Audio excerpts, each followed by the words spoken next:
पंडित जी और गीतांजलि की बातें सुन उड़े दादीसा के होश। मंदिर में दादीसा ने किया गीतांजलि का पीछा। उड़े होश। जी है दोस्तों, सी यह रिश्ता क्या कहलाता में चल रहा है। हाई वोल्टेज ड्रामा जहां पर दादीसा के उड़ जाएंगे होश जब गीतांजलि को आधी रात पोदार मेंशन से बाहर निकलते हुए देख लेते हैं। तभी वो देखता है कि गीतांजलि अपना फेस छुपाते हुए चोरी चुपके पोदार मेंशन से बाहर निकल रही होती है। ये देख दादीसा सौंपते हैं। ये इतनी रात में कहा जा रही है, वो भी चोरी चुपके से, और वो उसका पीछा करती है। गीतांजलि यहाँ पर हड़बड़ाहट में पर्स में से पैसे निकालती है और मंदिर पहुँचती है, जहाँ वो पंडित को जबरदस्ती पैसे दे रही होती है कि वो यह सच किसी को न बताएं। लेकिन पंडित कहता है, मैं कावेरी पोदार के साथ धोखा नहीं होने दूंगा।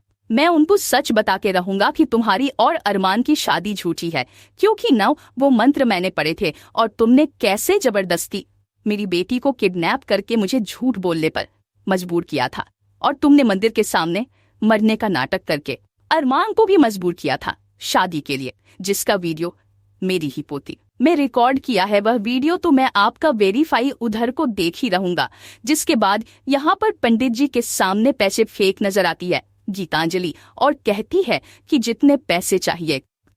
अब मैं पोद्दार परिवार की बहू और जल्दी पोदार फॉर्म भी मेरी होगी, लेकिन अपना मुंह मत खोलना। लेकिन पंडित जी कहते हैं कि मुझे पता नहीं था कि तुम कावेरी पोद्दार के पोते से शादी कर रही हो और मेरी बच्ची की जान भी खतरे में थी। नहीं तो मैं ये झूठी शादी का नाटक में भी तुम्हारा साथ नहीं देता। दादीसा यह जैसे ही शादी का सच सुनते हैं उनके होश उड़ जाते हैं, क्योंकि दादी सही है जो अरमान और गीतांजलि की शादी को सपोर्ट कर रही है।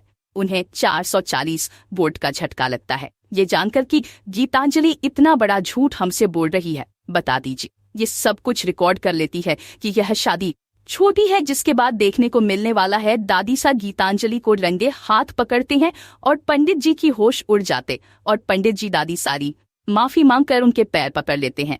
कहते हैं कि कावेरी, मुझे नहीं पता था, मैंने जानबूझकर यह कुछ नहीं किया है। इस औरत ने मुझे मजबूर किया था ये छोटी शादी का नाटक करवाने के लिए। जिसके बाद दादी से कहते हैं, पंडित जी हम तो आपकी वफादारी से इस क्वेश्चन, क्या आपने हमारा मान सम्मान रखा और इस घटिया औरत का सच हमें बताने की कोशिश की, लेकिन आज सबक तो हम इसे सिखाएंगे जिसने हमारे भावनाओं के साथ खेल खेला है, हमारे परिवार की खुशियों के साथ खेला है।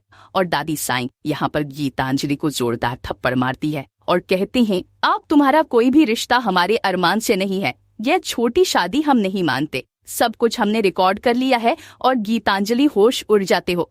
गीतांजलि रहती है, कुछ भी हो जाए दादी सा, लेकिन मैं अरमान का पीछा तो भी छोड़ूंगी।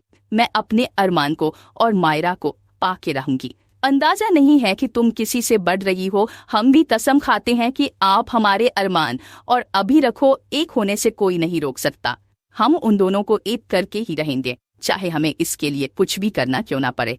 और गीतांजलि को दादी का चैलेंज कर देते हैं। तो देखने को मिलने वाला है कि दादी सा कैसे अब अरमान ये भी आपको फिर से एक करेंगे और गीतांजलि का भांडा फोड़ेंगे।